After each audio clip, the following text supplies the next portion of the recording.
जमात इस्लामी हिंद हल्का तेलंगाना के मरकज़ में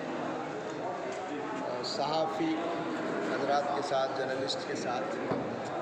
यहाँ एक इनफॉर्मल मीटिंग हुई,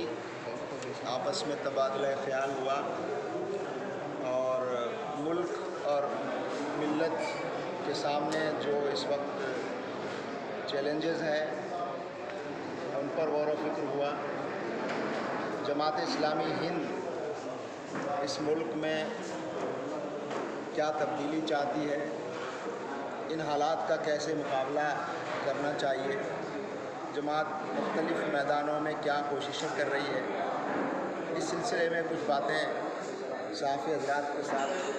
शेयर की। एक बात तो ये अर्ज़ करनी है कि इस वक्त हम आज़ादी के 75 साल का जश्न हमारा मुल्क मना रहा है। इसमें कोई शक नहीं है कि हमने बहुत से मैदानों में तरक्की की है, मादी तरक्की की है, साइंस और टेक्नोलॉजी में तरक्की की है, हम स्पेस पावर बन गए, एटॉमिक पावर बन गए। लेकिन साथ ही ये भी एक सच है, हकीकत है कि हमारी जो दस्तूर और आइन की जो वैल्यूज़ थी, जिसमें मसावात, इक्वलिटी फॉर ऑल,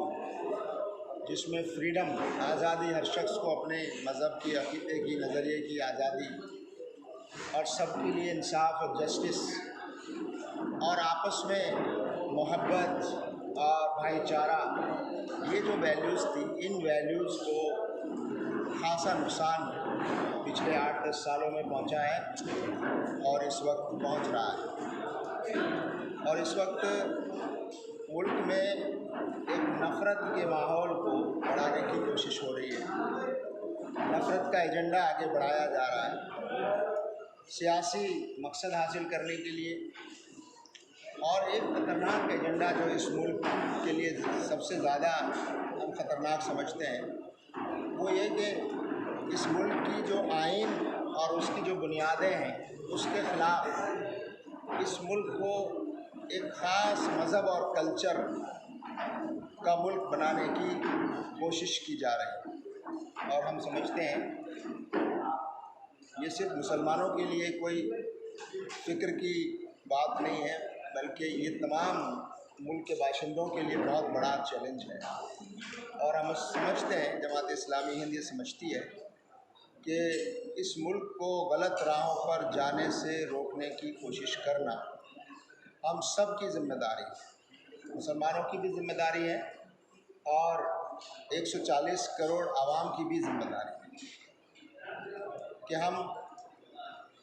इस बात को लोगों पर वाज़ेह करें कि ये जो एजेंडा नफ़रत का एजेंडा है, समाज को तकसीम करने का एजेंडा है, ये इस मुल्क की तरक्की को बहुत ज़्यादा नुकसान पहुंचा रहा है और आगे भी पहुंचाएगा। जमात इस्लामी हिंद ये चाहती है और कोशिश कर रही है कि मुल्क के मुख्तलिफ़ मज़ाहिब के लोगों के दरमियान आपस में मेल जोल बढ़े, उनके दरमियान तबादला ख्याल के ज़्यादा से ज़्यादा मौक़े हासिल हों